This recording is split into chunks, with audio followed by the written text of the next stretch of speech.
జై తెలంగాణ నేను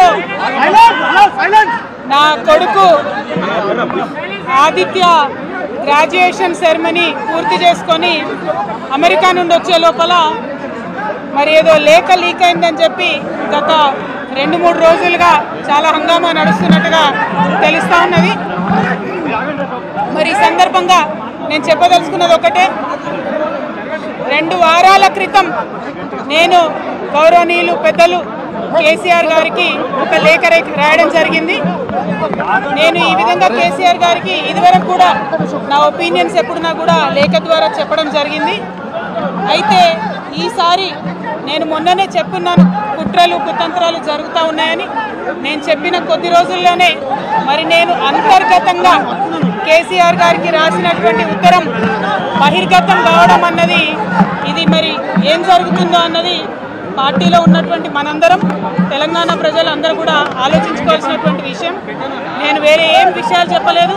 నేను కేవలం పార్టీలో ఉండేటటువంటి అన్ని స్థాయిలో ఉన్నటువంటి నాయకులందరూ అనుకుంటున్నటువంటి విషయాలు.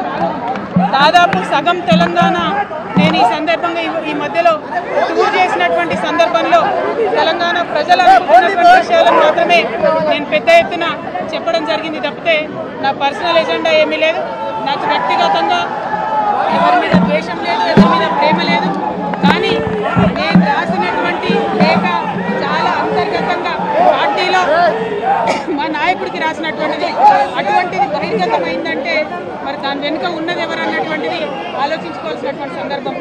I have return to my father Shri KCR garu feedback which I got from every stature of the leader from our party and from Telangana people broadly 2 weeks back. I have always written to my father at various stages.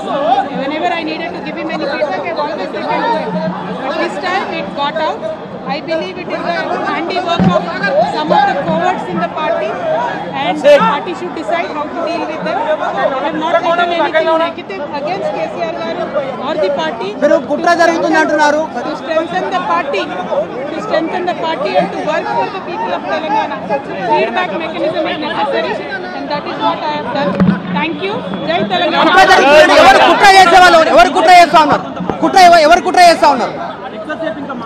KCR గారు దేవుడు, కానీ కేసీఆర్ గారి చుట్టుకొని దయ్యాలు ఉన్నాయి. వాళ్ళ వల్ల చాలా నష్టం జరుగుతున్నది.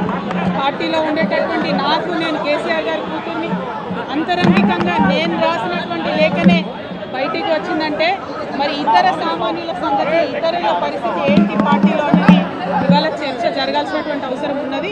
దానికోసమే ఇవాళ నేను మీతో మాట్లాడుతూ ఉన్నాను. రెగ్యులర్గా నేను ఇచ్చిన ఫీడ్బ్యాక్ అందులో స్పెషల్ ఏం లేదు. ఏ మీటింగ్ అయినా ఏదైనా కూడా నేను సార్కి ఇస్తానే ఉంటాను.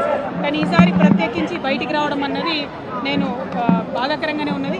అయితే ఈ లేఖ, ఈ విషయం అంతా చూసుకొని కాంగ్రెస్ బీజేపీ పార్టీలు బాగా సంబరపడుతున్నట్టున్నాయి. కోతి కొబ్బరికాయ దొరికినట్టుగా ఏదో బీఆర్ఎస్ పార్టీ ఆగమైంది, కేసీఆర్ గారికి ఏమో అంత సీన్ లేదు. మా నాయకుడు కేసీఆర్ గారి నాయకత్వంలోనే తెలంగాణ బాగుపడుతుంది, ముందుకు పోతుంది. అందులో ఎటువంటి అనుమానం లేదు. కేసీఆర్ గారి నాయకత్వంలోనే బీఆర్ఎస్ పార్టీ కూడా ముందుకెళ్తుందని చెప్పి నేను బలంగా పార్టీలో ఉన్నటువంటి చిన్న చిన్న లోపాలను డిస్కస్ చేసుకొని సవరించుకొని కోవట్లను పక్కకు జరుపుకుంటూ ముందుకు పోతే పార్టీ 10 కాలాల పాటు చల్లగుంటుంది అనేటువంటి నా భావన. బీజేపీ కానీ కాంగ్రెస్ కానీ తెలంగాణ ప్రజలకు నిలబెట్టింది ఏమీ లేదు. 2 పార్టీలు కూడా తెలంగాణను ఫెయిల్ చేసినాయి. ఆ 2 పార్టీలకు కూడా ఆల్టర్నేటివ్ కేసీఆర్ గారి నాయకత్వమే. ఆ కేసీఆర్ గారి నాయకత్వంలోనే తెలంగాణ ముందుకు పోతుందని చెప్పి నేను బలంగా నమ్ముతా ఉన్నాను. Thank you.